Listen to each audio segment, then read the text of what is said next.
Uma pesquisa Quest divulgada nesta quarta-feira mostra o presidente Lula à frente no primeiro turno com 39% das intenções de voto, seguido pelo senador Flávio Bolsonaro, que tem 29%. Pela primeira vez, a Quest incluiu os nomes de Aécio Neves e de Joaquim Barbosa entre os pré-candidatos. Pois é, o deputado do PSDB, o Aécio, que a gente está falando dele, né, pode disputar a eleição presidencial pela segunda vez depois da derrota em 2014. Já o ex-ministro do Supremo Tribunal Federal aparece como nome do Democracia Cristã no lugar de Aldo Rebelo. Vamos ver então como que ficou esse cenário de primeiro turno, quem está na frente, as porcentagens todas ali.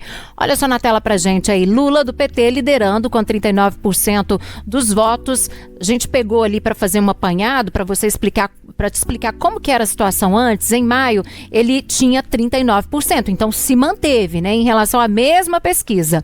Flávio Bolsonaro do PL está com 29% na pesquisa divulgada hoje. Em maio, ele tinha 33%. Renan Santos, do Missão, tem 3%. Em maio, tinha 2%. Ronan Caiado, do PSD, tem 3%. Em maio, era 4%. Aécio Neves, do PSDB, tem 2%. Ele não estava na pesquisa de maio porque o nome dele não tinha sido ventilado ainda como candidato. Romeu Zema, do Novo, tem 2%. Em maio, ele tinha 4%. Augusto Cury, do Avante, tem 1%, manteve aí o mesmo índice de maio. Joaquim Barbosa, do DC, tem 1%, também, assim como Aécio Neves, não estava na pesquisa de maio, ele não tinha anunciado essa candidatura dele, né? Samara Martins, do OP, 1%, ela tinha também 1% em maio. Neste cenário, a gente tem ali 9% dos votos brancos, nulos, ou aquelas pessoas que não souberam em quem votar. Os indecisos, neste caso, chegam a 10%, em maio, somavam 5%. E cada quadro desses momentos que a gente traz, a gente vai formando ali um filme mesmo, né, para saber como é que tá ficando o cenário todo. Para 63% dos entrevistados, a escolha do candidato é definitiva. Outros 36% responderam que ainda podem mudar de ideia até a eleição. Essa pesquisa mostra também que o presidente Lula lidera com 44% das intenções de voto em um eventual segundo turno contra o senador Flávio Bolsonaro do PL, que aparece com 38%, portanto aí o cenário 1, que é o cenário de segundo turno entre Lula e Flávio Bolsonaro. Lula ali na frente com 44% das intenções de votos, Flávio com 38%. Os indecisos neste cenário somam 4%.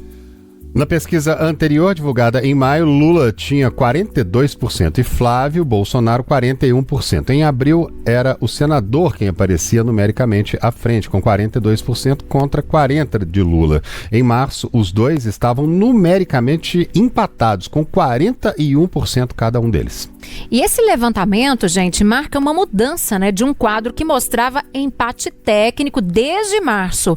O levantamento de junho é o primeiro da Quest a captar, portanto, a reação dos eleitores a episódios recentes, né, como a revelação dos diálogos entre Flávio Bolsonaro e o ex-banqueiro preso Daniel Vorcaro, e também as medidas anunciadas pelo governo Trump para taxar produtos brasileiros e classificar as facções criminosas PCC e Comando Vermelho como organizações terroristas. A Quest apresentou também simulações de segundo turno em que Lula enfrentaria Renan Santos, que é do Missão, Romeu Zema, do Novo, e Ronaldo Caiado, do PSD. Vamos ver então como é que fica, tá aí na sua tela já, segundo turno entre Lula e Renan Santos, né? Lula, a gente tem ali com 45%, eram 45% em maio, 44% em abril, 43% em março, 44% no mês de fevereiro, já e 46% em janeiro. Renan Santos, do Missão, gente, tinha 31%, aparece com 31%. Eram 28% em maio, 28%. 24% em abril, 24% em março, 25% em fevereiro e 26% em janeiro. Indecisos, a gente tem aí 4%, né, de brancos e nulos. E não vai votar, a gente tá num número bastante significativo ali, gente. 20%, Síria. Pois é, agora em outro cenário, na disputa com o ex-governador de Minas Gerais, Romeu Zema. Lula ali, né? Sempre Lula e um outro candidato, agora ele foi colocado ali com o Romeu Zema. Olha só como é que fica a situação ali. Lula, 45% das intenções de votos. Em maio, para a gente fazer um gráfico aí para você entender como que ficou essa disputa entre Lula e Zema, em maio Lula tinha 43%, em abril 44%, em março 43%, em fevereiro 46%, em janeiro. Já o Romeu Zema do Novo aparece nessa pesquisa de hoje com 35% das intenções de votos, mas ele tinha 37% em maio, teve uma queda. 36% em abril, 34% em março, 32% em fevereiro e 31% em janeiro. Hoje os indecisos chegam a 3% e aqueles que falam que vão votar em branco, em nulo ou que não vão votar, chegam ali a 17%. Aí tem outro ponto aí, né? Quando testados Lula e o ex-governador de Goiás, que é o Ronaldo Caiado, Lula também mantém a liderança. A tela tá aí, né? Lula aparece com 45%, eram 44% no mês de maio, 43% em abril, 44% em março, 42% em fevereiro e 44% em janeiro. Ronaldo Caiado, do PSD, chega com 44%, antes eram 35%, em maio 35% também, em abril 32%, março 32% também, em fevereiro 33% e em janeiro, no início do ano ali, né, 33% estava o Caiado. Indecisos, a gente tem 4%. Brancos, nulos e não vão votar, outro número também significativo por enquanto na corrida, 16%. Pois é, a Quest também fez perguntas sobre medidas anunciadas por Donald Trump em relação ao Brasil, sobre a decisão de classificar facções criminosas como terroristas, o que foi criticado por Lula e definido por Flávio Bolsonaro. O eleitorado se divide.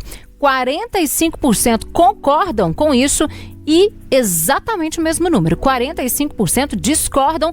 Por outro lado, 60% afirmam que cabe ao governo brasileiro fazer isso. De acordo com a pesquisa, 53%, mais de metade, né, dizem que punições impostas por Donald Trump vão prejudicar empresas e bancos brasileiros. Sobre as novas tarifas anunciadas pela Casa Branca, 47% concordam com Lula, né, que acusa Flávio de ter influenciado a decisão, e 46% consideram que os Estados Unidos estão punindo o Brasil por causa do PIX, enquanto 36% acreditam que seria uma retaliação a críticas do presidente brasileiro ao governo norte-americano, que o Lula tem disparado muito chumbo para lá. Pois é, agora em relação ao governo, 48% dos entrevistados desaprovam a atuação de Lula e 47% aprovam a gestão ótima ou boa dele, né? Para 26%, no entanto, essa gestão é regular e outros 38% afirmam que é ruim ou péssima. A desaprovação dos evangélicos ao governo Lula ainda é maior do que a aprovação, mas entre maio e junho diminuiu de forma acentuada. Em maio, a diferença entre desaprovação e aprovação era de 35 pontos percentuais, 65%, 30%, agora é de 25 pontos, 60% a 35%. Lembrando que esse levantamento foi encomendado pela Genial Investimentos e foram ouvidas 2.004 pessoas com 16 anos ou mais entre os dias 5 e 8 de junho agora. A margem de erro é de 2 pontos percentuais para mais ou para menos e o nível de confiança é de 95%. E o registro dessa pesquisa no TSE é BR 07661/2026. E para a gente repercutir, claro, essa nova pesquisa, a gente vai conversar agora com Moacir de Freitas Júnior, que é professor do Instituto de Ciências Sociais da UFU. Muito boa noite, seja bem-vindo mais uma vez aqui com a gente, professor. Oi, André, boa noite, Cília, boa noite a todo mundo que está nos assistindo. É sempre uma satisfação estar aqui com vocês. Obrigado. Vamos lá, vamos junto. Professor, o que é que explica essa vantagem de Lula agora, hein? No primeiro turno já deu uma mudada esse cenário aí, a gente estava falando no começo lá de quadros, pinturas de momento, de repente esse filme deu uma guinada aí, né? Pois é, você vê, né, como tá difícil a vida de quem é analista, né? Cada 15 dias é um acontecimento novo pra gente pensar. Mas, André, eu acho que o principal ponto dessa pesquisa, o que ajuda a gente a entender como o presidente Lula tá melhor agora e mais bem consolidado, é a melhora na aprovação do governo, né? Vocês bem colocaram aí os quadros e estão cobertos de razão na análise. O que está fazendo diferença agora é o voto da vida real, né?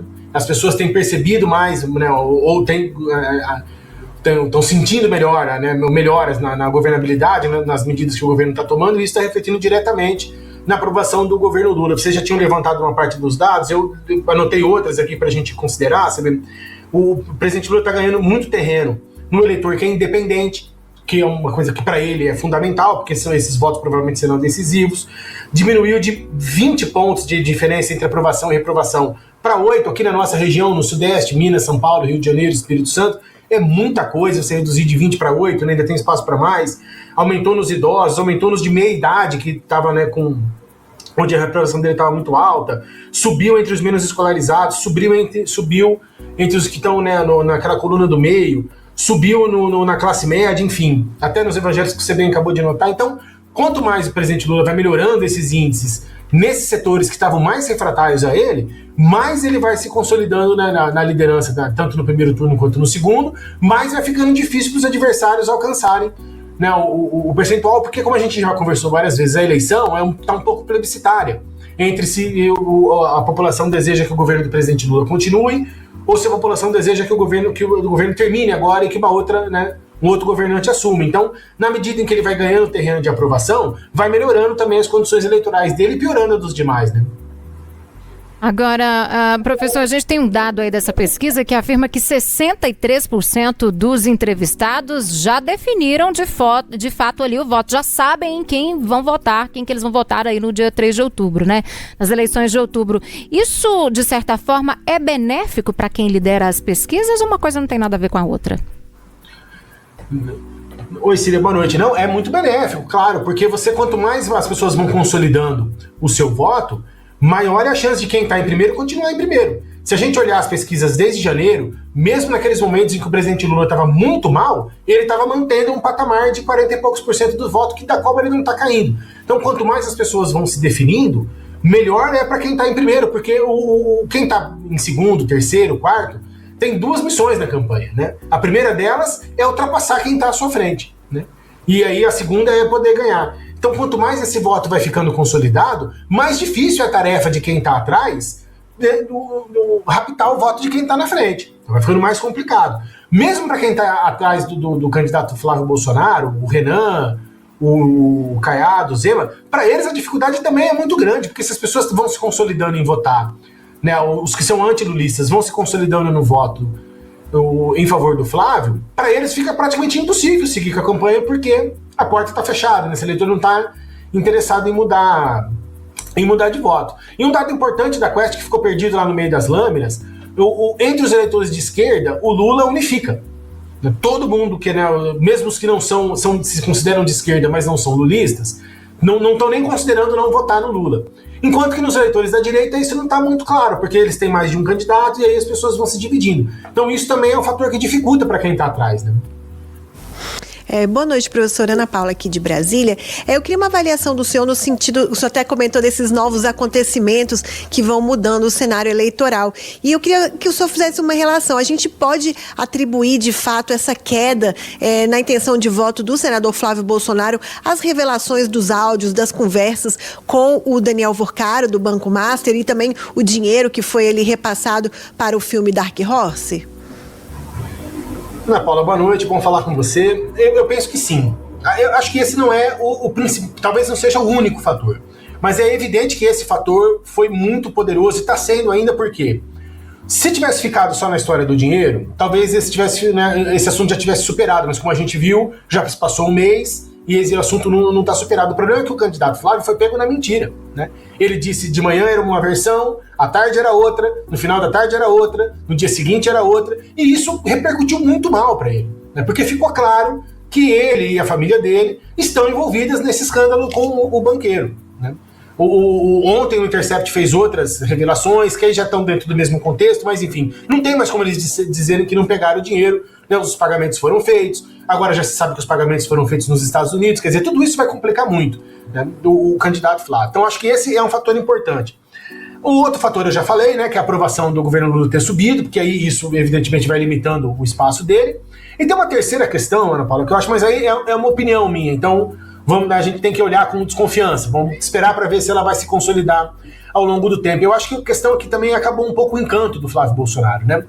Quando ele se lançou candidato, até mais ou menos o mês de março, ele cresceu muito e de uma maneira muito exponencial. E isso acabou criando em torno dele uma certa aura de que ele era um candidato super poderoso e que teria muitas condições, né? Invertendo aquela ideia inicial de que ele era um candidato inviável. Não, nenhuma coisa é verdade, ele não é um candidato inviável, ao contrário, é muito viável, vai ter uma votação excelente, pode muito bem ganhar a eleição, né?